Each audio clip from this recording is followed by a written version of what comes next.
माँ के होते हुए भी बचपन से उसके प्यार को तरसते हुए कुशल का मन कड़वाहट से भर गया था। पर आशा के मिलने के बाद प्रेम और स्नेह के एहसास से उसका दिल भर उठा था। लेकिन परिस्थितियां हर बार उसे आशा के पास आने के बजाय दूर ढकेल रही थीं। त्योहार पर घर गया तो ताऊ जी ने फिर से अपनी जिद दोहरा दी। वे चाहते थे कि मैं शादी कर लूं, जबकि मुझे शादी के नाम से चिढ़ होने लगी थी। हालांकि ताई जी ने मुझे सदा पराया ही समझा, पर ताई जी ने मेरे लिए अपनी ममता की धारा कभी सूखने नहीं दी। मेरी माँ मेरी कड़वाहट की एक बड़ी वजह थी, जिसने मेरे भीतर की सभी कोमल भावनाओं को जला दिया था। पर ताऊ जी कभी भी मेरी माँ के खिलाफ कुछ सुनना पसंद नहीं करते थे। वे उसके लिए सुरक्षा कवच जैसे थे। एक बार जब मैं माँ के खिलाफ बोला था तो उन्होंने मुझ पर हाथ उठा दिया था। छुट्टी के बाद मैं वापस चला आया। अस्पताल में आते ही वार्ड कर्मचारी ने एक महिला से मिलाया, जो कुछ महीने पहले गुजर गई। एक अनाथ बच्ची के बारे में पूछताछ कर रही थी। मेरी नजर उस महिला पर टिक गई। 3 साल की वो बच्ची जो मेरी मरीज थी, जिससे उस औरत की सूरत काफी मिलती जुलती थी। जब मैंने उस महिला से बात की तो पता चला वो उस बच्ची की माँ है। उसकी बात सुन मैं हैरान रह गया कि इतनी सम्भ्रांत महिला और उसकी संतान लावारिस मर गई। वो महिला अनाथालय से मेरा पता लेकर आई थी। वो बच्ची कैसी थी, उसके भर्राए स्वर पर मेरे अंदर की कड़वाहट जबान पर चली आई। अब राख कुरेदने से क्या होगा, जो हो गया सो हो गया। मैं उसे रोता सुबकता छोड़कर चला आया और सोचने लगा कि जिंदा बच्ची को तो पूछा नहीं, अब आंसू बहाने यहाँ चली आई है। अक्सर मेरी शामें घर के पास शांत समुद्र तट पर गुजरती थी। अपने काम से बचा खुचा समय मैं लहरों से ही बांटता था। गीली रेत का घर बनाना मुझे अच्छा लगता था। उस शाम भी वहां बैठा बैठा मैं कितनी देर मुन्नी के ही विषय में सोचता रहा। दूसरे दिन भी उस औरत ने मुझसे मिलना चाहा, मगर मैंने टाल दिया। पता नहीं क्यों मुझे औरतों से नफरत होती, विशेषकर ऐसी औरतों से जो अपनी संतान को अनाथ कर कहीं दूर चली जाती हैं। हर औरत में अपनी माँ की छवि नजर आती, लेकिन हर औरत ममता से शून्य महसूस होती। कुछ दिनों बाद अचानक वार्ड में उसी औरत को देख मैं चौंक पड़ा। पता चला आधी रात को कुछ पुलिसकर्मी उसे यहाँ पहुँचा गए थे। पूछताछ करने पर पता चला कि 2 दिनों से उसे कोई भी देखने नहीं आया। मैं सोचने लगा, क्या ये औरत इस शहर में अकेली है? वो रात मैंने उसकी देखभाल में ही बिताई। सुबह सुबह उसने आंखें खोली तो मैंने पूछा, आप कैसी हैं? लेकिन उसने कोई जवाब ना दिया। दूसरी सुबह पता चला कि वो अस्पताल से चली गई है। शाम को घर गया तो ताऊ जी का पत्र खिड़की के पास पड़ा मिला। उन्होंने लिखा कि उन्हें मुझ पर हाथ नहीं उठाना चाहिए था, मगर मेरा व्यवहार ही अशोभनीय था, जिस पर उन्हें क्रोध आ गया। मैं ये जानता था कि मेरा व्यवहार अशोभनीय था, पर मेरे साथ जो हुआ था उसकी शिकायत किससे करता? जब मैं बहुत छोटा था तभी माँ हाथ छुड़ाकर चली गई थी। मैं चाय बनाने में व्यस्त था कि द्वार की घंटी बजी।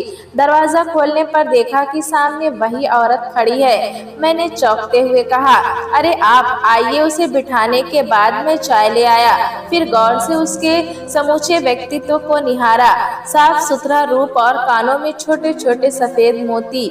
याद आया, मेरी माँ के कानों में भी सफेद हीरे दमकते रहते थे। जब भी कभी ताऊ जी की उंगली पकड़ी उससे मिलने जाता, उन हीरों की चमक से आंखें चौंधिया जाती। मैं माँ के रूप में महत्व का भाव ढूंढता रहता, पर वो पल भर भी मेरे पास न बैठती। वो औरत धीरे से बोली, मैंने आपको बहुत परेशान किया। मेरी बेटी की वजह से आपको बहुत तकलीफ हुई। वो तो मेरा फर्ज था। मैंने गौर से उसकी ओर देखते हुए कहा, एक माँ होने के नाते यह संतोष व्यक्त करने चली आई कि आपने उसकी मौत आसान करके मुझ पर बहुत बड़ा एहसान किया है। उस दुखियारी को आखिरी वक्त पर किसी का सहारा तो मिला। ये कहने के साथ वो मेज पर फूलों का एक गुलदस्ता रखकर चली गई। दूसरी शाम मैं सागर तट पर बैठा था, तभी वो औरत एक छाया की तरह सामने चली आई और बोली, क्या आपके पास बैठ सकती हूँ?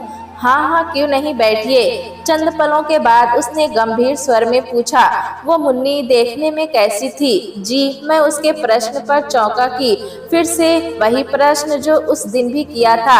आप भी सोचते होंगे मैं कैसी माँ हूँ, जिसे ये भी नहीं पता कि उसकी बेटी कैसी थी। जब मेरे पति की एक्सीडेंट में मौत हुई, उस समय बच्ची का जन्म नहीं हुआ था। मेरे ससुराल वालों ने पति के जाते ही आंखें फेर ली। फिर जब बच्ची का जन्म हुआ तो मेरे ही माँ बाप उसे अनाथालय में छोड़ गए।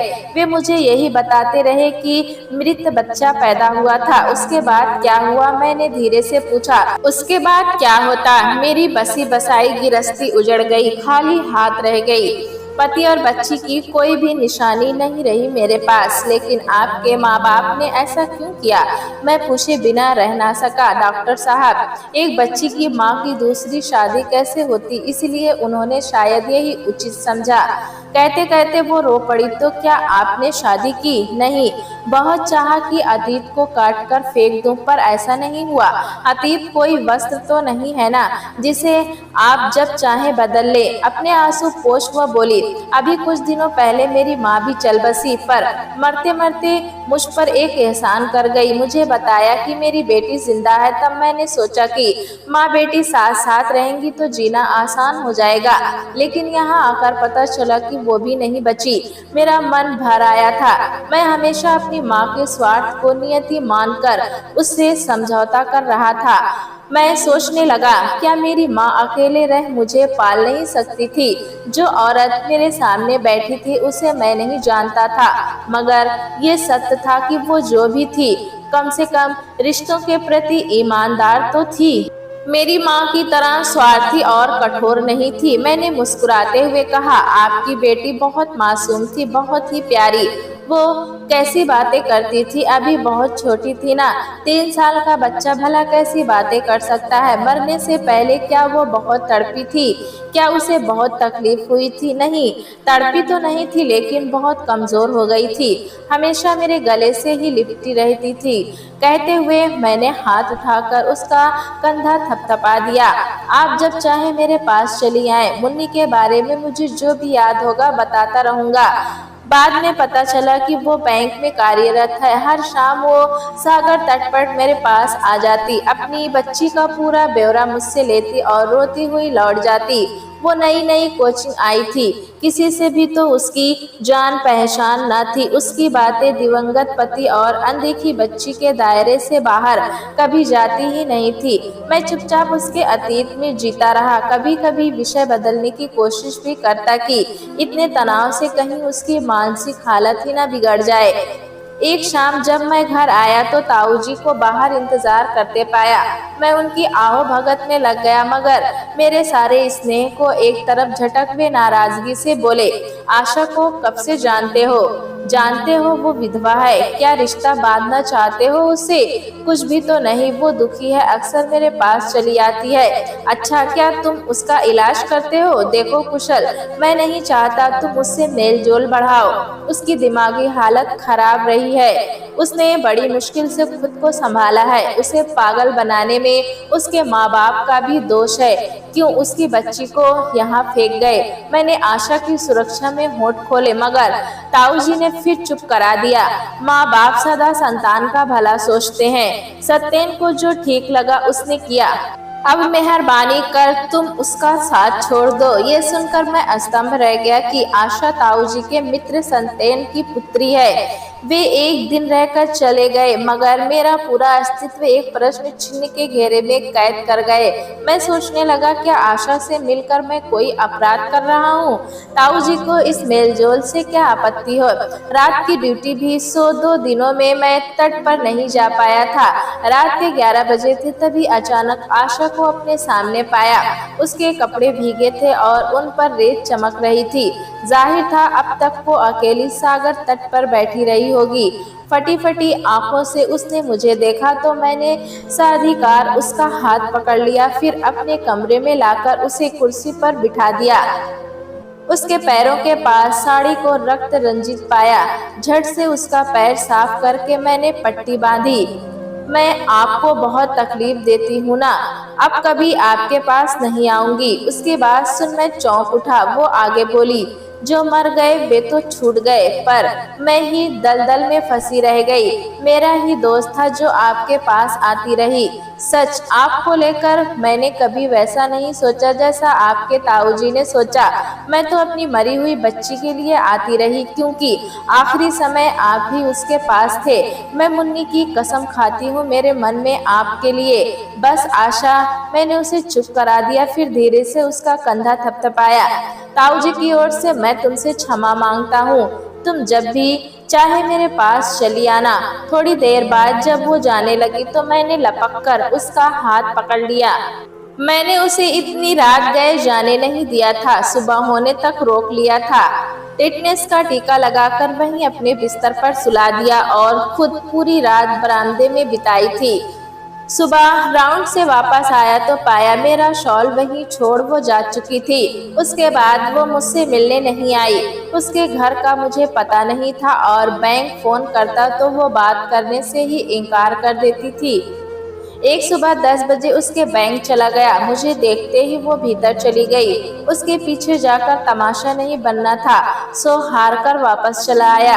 पर असंतुलित मन ने उस दिन मेरा साथ न दिया। मोटरसाइकिल को बीच सड़क में ला पटका। एक्सीडेंट की बात सुन ताऊजी भागे चले आए। थोड़ी देर बाद मैंने कहा, ताऊजी, आशा को सूचित कर दीजिए, मैं उससे मिलना चाहता हूँ। क्षण भर को ताऊजी चौंक गए थे, फिर बोले, क्या बहुत तकलीफ है? जी, चाह रहा था ताऊजी से झगड़ा करूं, मगर लिहाज का मारा मैं चुप था। बार बार मन में आता कि ताऊजी से पूछूं कि उन्होंने आशा का अपमान क्यों किया था, क्यों मुझे इस आग में ढकेल दिया। ताऊजी मेरे जख्मी शरीर को सहलाते हुए बोले, कुशल, धीरे धीरे सब ठीक हो जाएगा। अचानक मैंने दृढ़ स्वर में कहा, मैं आशा से मिलना चाहता हूँ, लेकिन उससे तो तुम्हारा कोई रिश्ता ही नहीं है। तुम्ही ने तो कहा था। हाँ, मैंने कहा था, और अब भी मैं ही कह रहा हूँ कि उससे रिश्ता बांधना चाहता हूँ। वो तो विधवा है, भला उससे तुम्हारा रिश्ता कैसा? क्या विधवा का पुनर्विवाह नहीं हो सकता? हो क्यों नहीं सकता? मैंने तो हमेशा इस पक्ष में रहा हूँ। तो फिर आप आशा के खिलाफ क्यों हैं? क्योंकि तुम इस पक्ष में कभी नहीं रहे। तुम अपनी माँ से इतनी नफरत करते हो, जानते हो ना उसका कारण क्या है? उसका पुनर्विवाह ही इस घृणा का कारण है। जो इंसान अपनी माँ के साथ न्याय नहीं कर पाया आज तक, वो अपनी पत्नी से इंसाफ कैसे करेगा? मैंने हिम्मत करके कुछ कहना चाहा, मगर तब ताऊजी जा चुके थे। मैं सोचने लगा, क्यों ताऊजी आशा को मुझसे दूर करना चाहते हैं? किस अपराध की सजा देना चाहते हैं? तभी कंधे पर किसी ने हाथ रखा। मुड़कर देखा, आशा ही तो सामने खड़ी थी। ये क्या हो गया? उसने हैरानी से पूछा। मेरा जी चाहा कि उसकी गोद में समाकर सारी वेदना से मुक्ति पालूं, लेकिन वो पास बैठी ही नहीं, थोड़ी देर सामने बैठकर चली गई। एक दिन आशा का पीछा करते मैंने उसका घर देख लिया। दूसरे दिन सुबह सवेरे उसका द्वार खटखटा दिया। वो मुझे सामने पाकर हैरान रह गई। मैंने जल्दी से पूछा, नाराज मत होना, नाश्ता करने आया हूँ।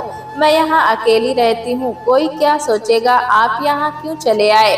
तुम भी तो मेरे पास चली आती थी, मैंने तो कभी मना नहीं किया। वो मेरी भूल थी, मेरा पागलपन था, और ये मेरा पागलपन है। मुझे तुम्हारी जरूरत है। मैं तुम्हारे साथ एक रिश्ता बांधना चाहता हूँ। तुम हमेशा मेरी आंखों के सामने रहो। समीप जाकर मैंने उसकी बाह पकड़ ली। तुमसे पहले मेरा जीवन आराम से चल रहा था, कहीं कोई हलचल ना थी। मुझे ज्यादा नहीं चाहिए, बस थोड़ा सा ही प्यार दे दो। देखो आशा, मैं तुम्हारे किसी भी अधिकार में हस्तक्षेप नहीं करूँगा। तुम अगर अपने दिवंगत पति के साथ मुझे बांटना ना चाहो तो मत बांटना। जानते हो, मुझे अभी भी पागलपन के दौरे पड़ते हैं। वो मेरी आंखों में झांकते हुए बोली, पागल लोग बैंक में इतनी अच्छी तरह काम नहीं कर सकते। तुम पागल नहीं हो। मेरे हाथ में बाह छुड़ाकर वो भीतर चली गई। मैं भी तेज कदमों से उसके पीछे पीछे गया और तनिक ऊंची आवाज में बोला, मुझे जो कहना था वो कह दिया, अब चलता हूँ। नाश्ता फिर किसी और दिन। कुशल, आशा ने पुकारा, पर मैं रुका नहीं। मैं शाम तक बड़ी मुश्किल से खुद को रोक पाया। मुझे फिर सामने पाकर आशा एक बार फिर तनाव से भर उठी, पर खुद को संभालते हुए बोली, आइए बैठिए, मैं चाय लेकर आती हूँ। नहीं, तुम मेरे पास बैठो, चाय की इच्छा नहीं है। आशा मेरे पास बैठ गई। मैं अपने विषय में सब कुछ बताता रहा और वो सुनती रही। तुम ही कहो, अगर मैं तुमसे शादी करना चाहता हूँ तो गलत क्या है? 25 साल पहले अगर ताऊजी मेरी माँ का पुनर्विवाह करा सकते थे तो अब तुम नया जीवन आरंभ क्यों नहीं कर सकती? आपके साथ जो हुआ वो माँ के पुनर्विवाह की वजह से ही हुआ ना। आप अपनी माँ का सम्मान नहीं कर पाते, उनके पति को अपना पिता स्वीकार नहीं करते। इस अवस्था में आप मेरा सम्मान कैसे करेंगे? अगर आप पुनर्विवाह को बुरा नहीं मानते तो पहले अपनी माँ का सम्मान कीजिए, उनसे नाता जोड़िए। मैं आशा की दलील पर खामोश था। उसकी दलील में दम था और उसका तुरंत कोई तोड़ मेरी समझ में न आया। आशा के मोह में बंधा बस इतना ही कह पाया, अगर तुम चाहती हो तो उन लोगों से नाता जोड़ने में मुझे कोई परेशानी नहीं है। मेरी इच्छा पर ही ऐसा क्यों? क्या आप अपने मन से ऐसा नहीं चाहते? मैंने कहा ना कि मैं इतना तरस चुका हूँ कि कोई इच्छा अब जिंदा नहीं रही। माँ ने जो भी किया हो सकता है उसकी गृहस्थी के लिए वही अच्छा हो। ये सच ही है कि अतीत के भरोसे जीवन नहीं कटता और ना ही मरने वाले के साथ इंसान मर ही सकता है। जो भी हुआ होगा शायद अच्छे के लिए ही हुआ होगा, मगर इस सारे झमेले में मैं तो कहीं का नहीं रहा। मेरे कंधे पर पड़ा शॉल सरक गया था। अचानक आशा बोली, अरे आपकी बाह अभी भी? हाँ, 3 हफ्ते का प्लास्टर है ना। मुझे ऐसा लगा जैसे उसने कुछ नया ही देख लिया। झट पास आकर उसने शॉल मेरी पीठ से भी सरका दी। आपके कपड़ों पर तो खून के धब्बे हैं। फिर वो डबडबाई आंखों से बोली, इतनी तकलीफ में भी आप मेरे पास चले आते हैं। दर्द कम करना ही तो आता हूँ। तुम छूती हो तो ऐसा क्या है मेरे छूने में? वो सब कुछ है जो मुझ जैसे इंसान को चाहिए, मगर ये सत्य है, इसे वासना नहीं कहा जा सकता, जैसा शायद ताऊजी ने समझा। बाह का प्लास्टर खुलने को 2 हफ्ते बाकी थे। इस दौरान आशा ने मुझे संभाल लिया था। वह हर शाम मेरे घर आती और भोजन का सारा प्रबंध करती। जिस दिन मैंने प्लास्टर कटवाया उस दिन सीधा आशा के पास ही चला गया। मुझे स्वस्थ पाकर उसकी आंखें भर आई। सहसा आशा को छाती से लगाकर मैंने उसके माथे पर ढेर सारे चुंबन अंकित कर दिए। वह मुझसे लिपटकर फूट फूट कर रो पड़ी। आशा के स्पर्श में एक अपनापन था, एक विश्वास था। प्लास्टर के खुलते ही मैं अस्पताल जाने लगा। मेरी दिनचर्या फिर से शुरू हो गई। एक दिन ताऊजी मिलने चले आए। उन्होंने ही बताया कि मेरी माँ के दूसरे पति को दिल का दौरा पड़ा है। तीनों बच्चे अमेरिका में हैं और ऐसी हालत में वो अकेली हैं। वे सोचते हुए बोले, कुशल तुम्हें अपने पिता से मिलना चाहिए। मैं सोचने लगा, भला वो इंसान मेरे पिता कैसे हो सकता है जिसने कभी मुझे मेरी माँ से जोड़ने का प्रयास नहीं किया। फिर भी मैं उनसे मिलने चला गया। मेरे पहुँचने पर वे बस मेरा हाथ पकड़े लेटे रहे और फिर सब समाप्त हो गया। अमेरिका से उनके बच्चे भला इतनी जल्दी कैसे आ सकते थे? ताऊजी ने मेरे हाथों ही उनका दाह संस्कार करवाया। जब मैं लौटने लगा तो ताऊजी ने ही टोक दिया, कुछ दिन अपनी माँ के पास रह ले, वो अकेली है। मैं 7 दिनों से उस घर में था, पर एक बार भी माँ ने मुझे पुकारा नहीं था। उसने अपने विदेशी बच्चों का नाम ले लेकर मृत पति का विलाप तो किया था, मगर मुझसे लिपट कर तो एक बार भी नहीं रोई थी। फिर ऐसी कौन सी डोर थी जिसे ताऊजी अभी भी गांठ पर गांठ डालकर जोड़े रखने का प्रयास कर रहे थे? जब मैं बैग उठाकर चलने लगा तब माँ की आवाज कानों में पड़ी, कुशल से कह दीजिए आशा से मिले तो बता दे कि उसका काम हो जाएगा। शारदा उसका अधिकार उसे देने को तैयार है। तब जैसे पैरों के नीचे से जमीन ही खिसक गई थी। ताऊजी की तरफ प्रश्न सूचक भाव से देखा। पता चला शारदा आशा की सास का नाम है और आशा अपनी ससुराल में अपना स्थान पाने के लिए अक्सर माँ को फोन करती है। मैं वापस तो चला आया, पर पूरे रास्ते आशा के व्यवहार का अर्थ खोजता रहा। उसने तो कभी नहीं बताया था कि वो मेरी माँ को जानती है और अक्सर उनके फोन पर बातचीत करती है। शाम को मैं अस्पताल में ही था कि आशा चली आई। इतने दिनों बाद उसे देख खून में एक लहर सी उठी। उसे पास तो बिठा लिया, पर अविश्वास ने अपना फन न झुकाया। चंद पलों के बाद वो बोली, आपकी माँ अब अकेली रह गई है ना, आप उन्हें भी साथ ही ले आते, उनके बच्चे भी तो उनके पास नहीं है, आपको उनका सहारा बनना चाहिए। मैं हैरान रह गया और सोचने लगा कि कोई बताए मुझे, तब मुझे किसका सहारा था जब माँ ने 6 साल के बच्चे को ताऊ जी की चौखट पर पटका था। क्या उसने सोचा था कि अनाथ बच्चा कैसे पलेगा? सारे के सारे भाषण मेरे लिए ही क्यों भला? सहसा मुझे याद आया, आशा तो मेरी माँ को जानती है, कहीं अपनी ससुराल में अपना अधिकार पाने के लिए माँ की वकालत का जिम्मा तो नहीं ले लिया इसने। मेरे मन में शक और क्रोध का एक ज्वार सा उठा और आशा को वहीं बैठा छोड़ मैं बाहर निकल आया। उसी रात माँ का फोन आ गया, लेकिन हाँ में ही बात हुई। माँ ने मुझे बुलाया था। सुबह ही त्रिचूर के लिए गाड़ी पकड़ी। सोचा था माँ की गोद में सिर छिपाकर ढेर सारा महत्व पालूंगा, मगर वहाँ तो उन्होंने एक बलिवेदी सजा रखी थी।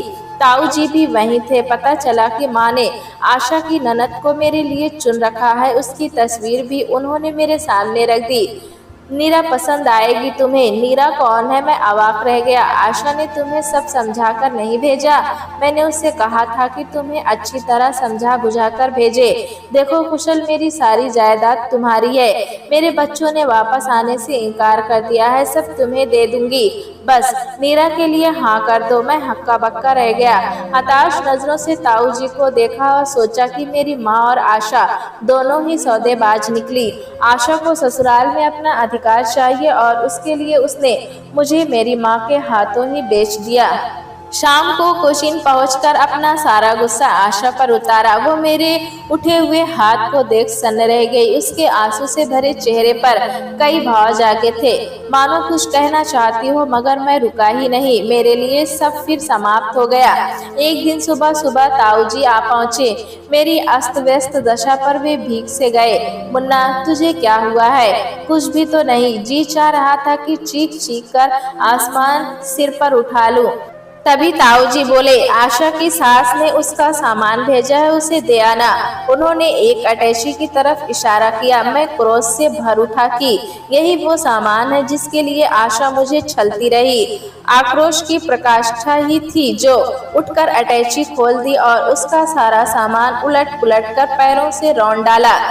तभी एक झन्नाटेदार हाथ मेरे गाल पर पड़ा। मुन्ना, ताऊ जी चीखे थे, एक विधवा से शादी करना चाहते हो? क्या यही सम्मान करोगे उसके पूर्व पति का?